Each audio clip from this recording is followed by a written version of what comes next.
प्रशांत को जब अपने मित्र आशीष की बेटी सुधा के साथ हुए हादसे के बारे में पता चला तो एकाएक उसे अपनी भाभी की याद आ गई। जिस तरह शहर में ठीक ठाक नौकरी करने वाले मित्र के दामाद ने सुधा को छोड़ दिया था, उसी तरह डिप्टी कलेक्टर बनने के बाद प्रशांत के ताऊ के बेटे ईश्वर ने भी अपनी पत्नी को छोड़ दिया था। अंतर सिर्फ इतना था कि ईश्वर ने विदाई के तुरंत बाद पत्नी को छोड़ा था, जबकि सुधा को एक बच्चा होने के बाद छोड़ा गया था। आशीष के दामाद ने उनकी भोली भाली बेटी सुधा को बहला फुसला कर उससे तलाक के कागजों पर दस्तखत भी करा लिए थे। सुधा के साथ जो हुआ था वह दुखी करने और चिंता में डालने वाला था, लेकिन इसमें राहत देने वाली बात यह थी कि सुधा की सास ने उसका पक्ष लेकर अदालत में बेटे के खिलाफ गुजारे भत्ते का मुकदमा दायर कर दिया था। अदालत में तारीख पर तारीख पड़ रही थी। हर तारीख पर उसका बेटा आता, लेकिन वह मां से मुंह छिपाता फिरता। कोर्टरूम में वह अपने वकील के पीछे खड़ा होता था। लगातार तारीखें पढ़ते रहने से न्याय मिलने में देर हो रही थी। एक तारीख पर पुकार होने पर सुधा की सास सीधे कानून के कटघरे में जाकर खड़ी हो गई। दोनों ओर के वकील कुछ कहते सुनते उसके पहले ही उसने कहा, हुजूर, आदेश दे, मैं कुछ कहूँ। इस मामले में मैं कुछ कहना चाहती हूँ। अचानक घटी इस घटना से न्याय की कुर्सी पर बैठे न्यायाधीश ने कटघरे में खड़ी औरत को चश्मे से ऊपर से ताकते हुए पूछा, आप कौन? वकील की आड़ में मुंह छिपाए खड़े बेटे की ओर इशारा करके सुधा की सास ने कहा, हुजूर, मैं इस कुपुत्र की मां हूँ। ठीक है, समय आने पर आपको अपनी बात कहने का मौका दिया जाएगा, तब आपको जो कहना हो कहिएगा, जज ने कहा। हुजूर, मुझे जो कहना है वह मैं आज ही कहूंगी। आपकी अदालत में यह क्या हो रहा है? बहू की ओर इशारा करते हुए उसने कहा, आप इसकी ओर देखिए, 1.5 साल हो गए इस गरीब बेसहारा औरत को आपकी ड्योढ़ी के धक्के खाते हुए। यह अपने मासूम बच्चे को लेकर आपकी ड्योढ़ी पर न्याय की आस लिए आती है और निराश होकर लौट जाती है। दूसरों की छोड़िए साहब, आप तो न्याय की कुर्सी पर बैठे हैं, आपको भी इस निरीह औरत पर दया नहीं आती। न्याय देने वाले न्यायाधीश, अदालत में मौजूद कर्मचारी, वकील और वहां खड़े अन्य लोग अवाक सुधा की सास का मुंह ताकते रह गए।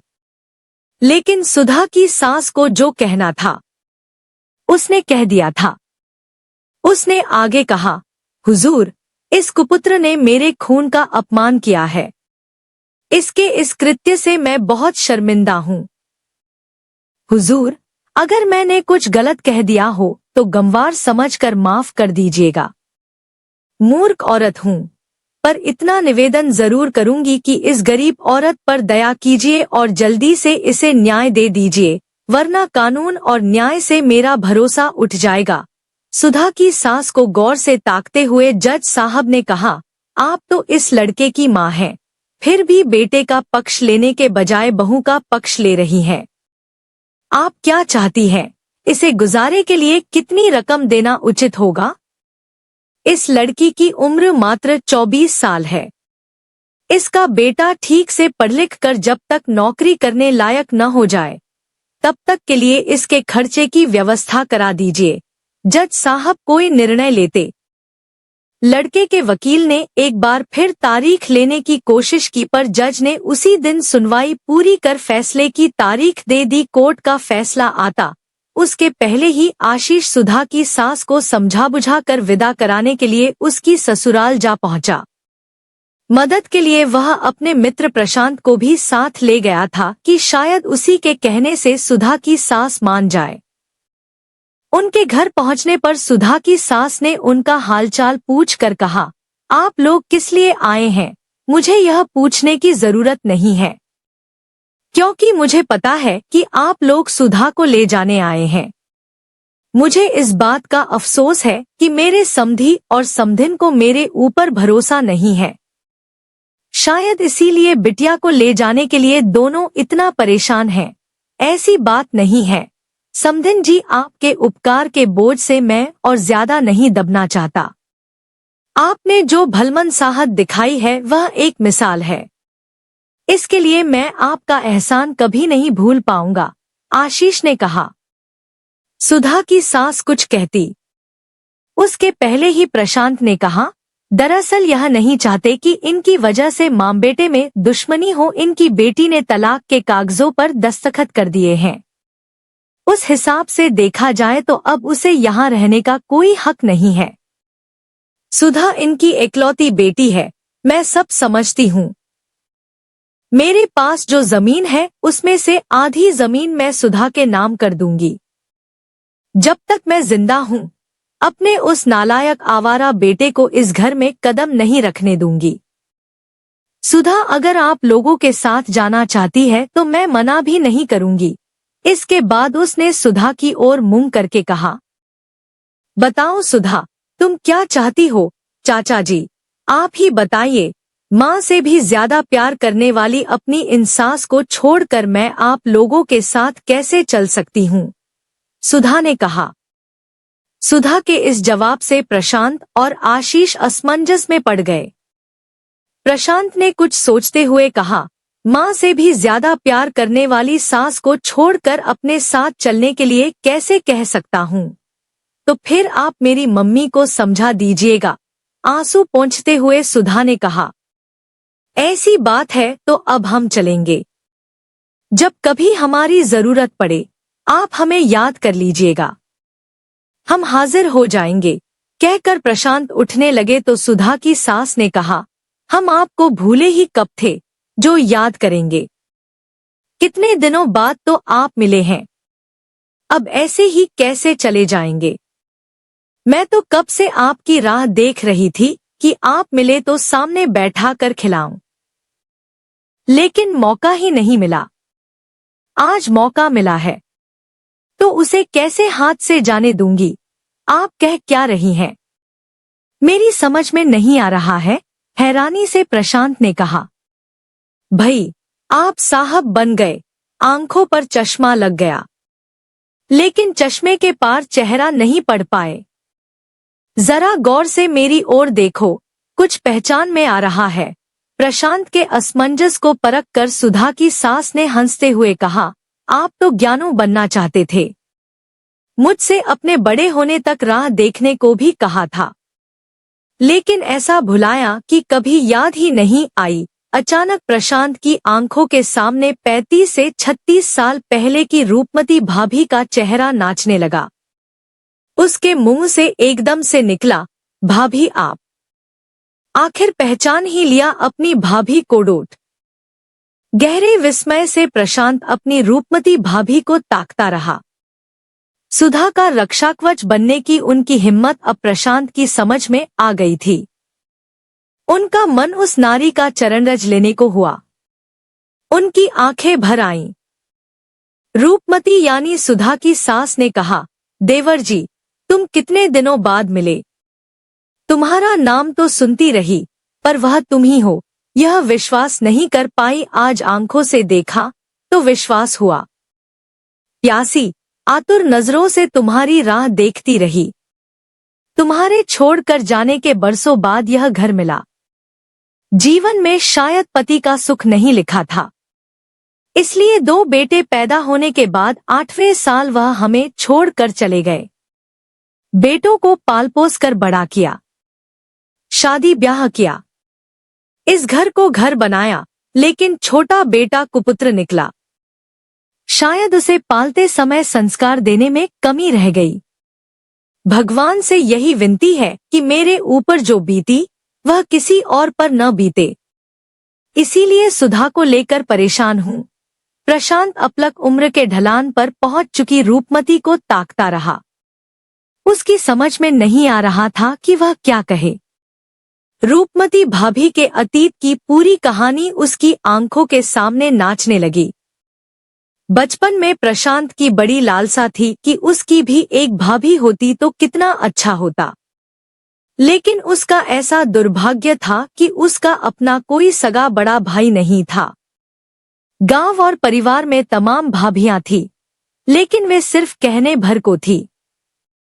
संयोग से दिल्ली में रहने वाले प्रशांत के ताऊ यानी बड़े पिताजी के बेटे ईश्वर प्रसाद की पत्नी को विदा कराने का संदेश आया। ताऊजी ही नहीं, ताईजी की भी मौत हो चुकी थी, इसलिए अब वह जिम्मेदारी प्रशांत के पिताजी की थी। मां बाप की मौत के बाद ईश्वर ने घर वालों से रिश्ता लगभग तोड़ सा लिया था। फिर भी प्रशांत के पिता को अपना फर्ज तो अदा करना ही था। ईश्वर प्रसाद प्रशांत के ताऊ का इकलौता बेटा था। उसकी शादी ताऊजी ने गांव में तब कर दी थी जब वह 10वीं में पढ़ता था। तब गांव में बच्चों की शादी लगभग इसी उम्र में हो जाती थी। उसकी शादी उसके पिता ने अपने ननिहाली गांव में तभी तय कर दी थी जब वह गर्भ में था। देवनाथ के ताऊजी को अपनी नानी से बड़ा लगाव था, इसीलिए मौका मिलते ही वह नानी के यहाँ भाग जाते थे। ऐसे में ही उनकी दोस्ती वहां ईश्वर के ससुर से हो गई थी। अपनी इसी दोस्ती को बनाए रखने के लिए उन्होंने ईश्वर के ससुर से कहा था कि अगर उन्हें बेटा होता है तो वह उसकी शादी उनके यहाँ पैदा होने वाली बेटी से कर लेंगे। उन्होंने जब यह बात कही थी, उस समय दोनों लोगों की पत्नियां गर्भवती थीं। संयोग से ताऊजी के यहाँ ईश्वर पैदा हुआ तो दोस्त के यहाँ बेटी, जिसका नाम उन्होंने रूपमती रखा था। प्रशांत के ताऊ ने वचन दे रखा था, इसलिए ईश्वर के लाख मना करने पर उन्होंने उसका विवाह रूपमती से उस समय कर दिया जब वह 10वीं में पढ़ रहा था। उस समय ईश्वर की उम्र कम थी और उसकी पत्नी भी छोटी थी, इसलिए विदाई नहीं हुई थी। ईश्वर की शादी हुए सप्ताह भी नहीं बीता था कि उसके ससुर चल बसे थे। इसके बाद जब भी विदाई की बात चलती, ईश्वर पढ़ाई की बात करके मना कर देता। वह पढ़ने में काफी तेज था। उसका संघ लोक सेवा आयोग द्वारा प्रशासनिक नौकरी में चयन हो गया और वह डिप्टी कलेक्टर बन गया। ईश्वर ट्रेनिंग कर रहा था तभी उसके पिता का देहांत हो गया था। संयोग देखो, उन्हें मरे महीना भी नहीं बीता था कि ईश्वर की मां भी चल बसी। मां बाप के गुजर जाने के बाद एक बहन बची थी, उसकी शादी हो चुकी थी, इसलिए अब उसकी सारी जिम्मेदारी प्रशांत के पिता पर आ गई थी। लेकिन मां बाप की मौत के बाद ईश्वर ने घर परिवार से नाता लगभग खत्म सा कर लिया था। आने जाने की कौन कहे, कभी कोई चिट्ठी पत्री भी नहीं आती थी। उन दिनों शहरों में भी कम ही लोगों के यहाँ फोन होते थे। अपना फर्ज निभाने के लिए प्रशांत के पिता ने विदाई की तारीख तय करके बहन से ईश्वर को संदेश भिजवा दिया था। जब इस बात की जानकारी प्रशांत को हुई तो वह खुशी से फूला नहीं समाया। विदाई से पहले ईश्वर की बहन को दुल्हन के स्वागत के लिए बुला लिया गया था। जिस दिन दुल्हन को आना था, सुबह से ही घर में तैयारियां चल रही थी। प्रशांत के पिता सुबह 11 बजे वाली ट्रेन से दुल्हन को लेकर आने वाले थे। रेलवे स्टेशन प्रशांत के घर से 6 से 7 किलोमीटर दूर था। उन दिनों बैलगाड़ी के अलावा कोई दूसरा साधन नहीं होता था, इसलिए प्रशांत बहन के साथ 2 बैलगाड़ियां लेकर समय से स्टेशन पर पहुंच गया था। ट्रेन के आते आते सूरज सिर पर आ गया था। ट्रेन आई तो पहले प्रशांत के पिता सामान के साथ उतरे। उनके पीछे रेशमी साड़ी में लिपटी, पूरा मुंह ढापे मजबूत कदकाठी वाली ईश्वर की पत्नी यानी प्रशांत की भाभी छम से उतरी। दुल्हन के उतरते ही बहन ने उसकी बाह थाम ली। दुल्हन के साथ जो सामान था, देवनाथ के साथ आए लोगों ने उठा लिया। बैलगाड़ी स्टेशन के बाहर पेड़ के नीचे खड़ी थी। एक बैलगाड़ी पर सामान रख दिया गया, दूसरी बैलगाड़ी पर दुल्हन को बैठाया गया। बैलगाड़ी पर धूप से बचने के लिए चादर तान दी गई थी। दुल्हन को बैलगाड़ी पर बैठाकर बहन ने प्रशांत की ओर इशारा करके कहा, यह आपका इकलौता देवर और मैं आपकी इकलौती ननद। मेहंदी लगे चूड़ियों से भरे गोरे गोरे हाथ ऊपर उठे और कोमल अंगुलियों ने घूंघट का किनारा थाम लिया। पट खुला तो प्रशांत का छोटा सा हृदय आह्लादित हो उठा।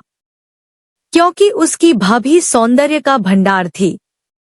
कजरारी आंखों वाला उसका चंदन के रंग जैसा गोलमटोल मुखड़ा असली सोने जैसा लग रहा था। उसने दशहरे के मेले में होने वाली रामलीला में उस तरह की औरतें देखी थी। उसकी भाभी तो उन औरतों से भी ज्यादा सुंदर थी। प्रशांत भाभी का मुंह उत्सुकता से ताकता रहा। वह मन ही मन खुश था कि उसकी भाभी गांव में सबसे सुंदर है। मजे की बात वह 10वीं तक पढ़ी थी। बैलगाड़ी गांव की ओर चल पड़ी। गांव में प्रशांत की भाभी पहली ऐसी औरत थी जो विदा होकर ससुराल आ गई थी। लेकिन उसका वर तेलफुलेल लगाए उसकी राह नहीं देख रहा था। इससे प्रशांत को एक बात याद आ गई। कुछ दिनों पहले मानिकलाल अपनी बहू को विदा कराकर लाया था। जिस दिन बहू को आना था उसी दिन उसका बेटा एक चिट्ठी छोड़कर न जाने कहां चला गया था। उसने चिट्ठी में लिखा था, मैं घर छोड़कर जा रहा हूं। यह पता लगाने या तलाश करने की कोशिश मत करना कि मैं कहां हूं। मैं ईश्वर की खोज में सन्यासियों के साथ जा रहा हूं। अगर मुझसे मिलने की कोशिश की तो मैं डूब मरूंगा, लेकिन वापस नहीं आऊंगा। इसके बाद सवाल उठा कि अब बहू का क्या किया जाए। अगर विदा कराने से पहले ही उसने मन की बात बता दी होती तो यह दिन देखना न पड़ता। ससुराल आने पर उसके माथे पर जो कलंक लग गया है वह तो न लगता। सब सोच रहे थे कि अब क्या किया जाए। तभी मानिकलाल के बड़े भाई के बेटे ज्ञानू यानी ज्ञानेश ने आकर कहा, दुल्हन से पूछो, अगर उसे ऐतराज नहीं हो तो मैं उसे अपनाने को तैयार हूं। दुर्भाग्य के भंवरजाल में फंसी नवोदा के लिए ज्ञानू का यह कथन डूबते को तिनके का सहारा की तरह था। उसने ज्ञानू से शादी कर ली थी। प्रशांत का भी मन ज्ञानू बनने का हो रहा था, लेकिन अभी वह छोटा था। उसकी उम्र महज 13 साल थी। दुल्हन को घर में बैठाकर पिया का इंतजार करने के लिए छोड़ दिया गया। अगले दिन इंतजार की घड़ियां खत्म हुईं। ईश्वर भैया शाम की गाड़ी से आ गए, लेकिन आते ही उन्होंने फरमान सुना दिया कि वह इस दुल्हन को नहीं रखेंगे। लोगों ने समझाया बुझाया पर वह किसी की नहीं माने। पति का फरमान सुनकर भाभी रोने लगी। सुबह भाभी का चेहरा उतरा हुआ था। आंखें इस तरह लाल और सूजी थी जैसे वह रात भर रोई थी। प्रशांत ने इस बारे में पूछा तो उन्होंने कोई जवाब नहीं दिया। रूपमती की चुप्पी पर प्रशांत ने अगला सवाल किया, भाभी, दिल्ली से भैया आपके लिए क्या लाए हैं? मौत। रूपमती ने प्रशांत को संक्षिप्त सा जवाब दिया। भाभी के इस जवाब पर प्रशांत को गहरा आघात लगा। उसने कहा, लगता है भाभी आप रात में बहुत रोई हैं। क्या हुआ है? कुछ बताओ तो सही। भैया, अभी यह सब तुम्हारी समझ में नहीं आएगा। दूसरे के दुख में आप क्यों दुखी हो रहे हैं?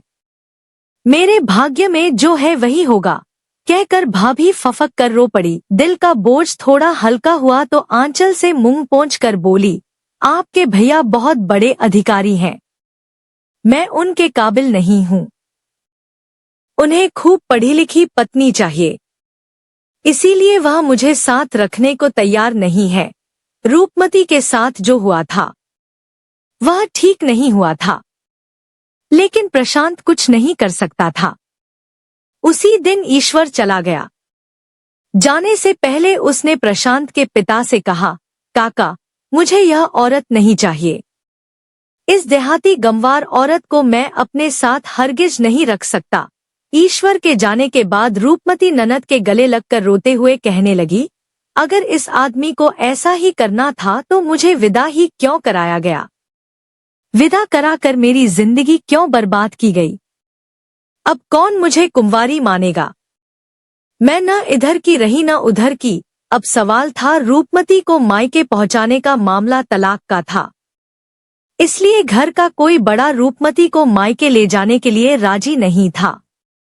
जब कोई बड़ा बुजुर्ग रूपमती को ले जाने के लिए राजी नहीं हुआ तो उसे मायके ले जाने की जिम्मेदारी प्रशांत की आ गई। रेलवे स्टेशन से रूपमती का घर ज्यादा दूर नहीं था। कोई संदेश मिला होता तो शायद स्टेशन पर कोई लेने आ जाता। प्रशांत और रूपमती पैदल ही घर की ओर चल पड़े। सामान स्टेशन पर ही एक परिचित की दुकान पर रख दिया गया था। राह चलते हुए अपनी व्यथा व्यक्त करने की खातिर गांव के ज्ञानेश उर्फ ज्ञानू के बारे में बताकर प्रशांत ने कहा, आज मुझे अपने देर से पैदा होने पर अफसोस हो रहा है भाभी। अगर मैं 8 से 10 साल पहले पैदा हुआ होता तो दुख की उस घड़ी में भी रूपमती के चेहरे पर मुस्कान आ गई। मासूम देवर के कंधे पर हाथ रखकर उसने कहा, तो फिर मैं तुम्हारे बड़े होने की राह देखूं? प्रशांत झेंप गया। गांव आया, फिर घर। गौने गई लड़की के चौथे दिन मायके आने पर उसे देखने के लिए आस पड़ोस की औरतें इकट्ठा हो गईं। उस समय दिल पर पत्थर रखकर रूपमती मुस्कराती रही। उसके इस भोले भाले देवर को ताना न सुनना पड़े, इसके लिए उसने किसी से कुछ नहीं बताया। प्रशांत उसी दिन शाम की गाड़ी से लौट आया। रूपमती गांव के बाहर तक उसे छोड़ने आई। विदा करते समय उसने कहा, इस जन्म में फिर कभी मुलाकात हो तो देवर जी पहचान जरूर लेना। इन 4 दिनों में तुमने जो दिया। प्रशांत का हाथ पकड़कर सीने पर रख कर कहा, इसमें समाया रहेगा। इतना कहते हुए रूपमती की आंखों में जो आंसू आए थे, प्रशांत उन्हें आज तक नहीं भूल सका था। इसके बाद से प्रशांत को हमेशा लगता रहा कि जिंदगी में कहीं कुछ छूटा हुआ है, जो तमाम तलाशने पर भी नहीं मिल रहा है। धीरे धीरे यह प्रसंग मन के किसी कोने में दबता गया और इसके मुख्य पात्रों की स्मृति धुंधली होती गई। इसकी मुख्य वजह यह थी कि दोनों ओर से संबंध लगभग खत्म हो गए थे। बदल रही जीवन की घटनाओं के बीच यह सह याद उसने अंतरात्मा के किसी कोने में डाल दी थी। प्रशांत को सोच में डूबा देखकर रूपमती ने कहा, आप बड़े तो हो गए, पर किया गया वादा भूल गए, निभा नहीं पाए। भाभी, आपने भी तो मेरी राह कहाँ देखी? देखी देवर जी, बिल्कुल देखी। बहुत दिनों तक देखी। आपका इंतजार आज तक करती रही। राह आंख से नहीं, दिल से देखी जाती है देवर जी। प्रशांत आगे कुछ कहता, उसके पहले ही रूपमती ने उठते हुए बहू से कहा, सुधा बेटा, तुम्हारे यह चाचा जी मेरे सगे देवर हैं, तुम इनके पास बैठो। इनके लिए आज मैं खुद खाना बनाऊंगी और सामने बैठकर खिलाऊंगी। बरसों की अधूरी साध आज पूरी करूंगी।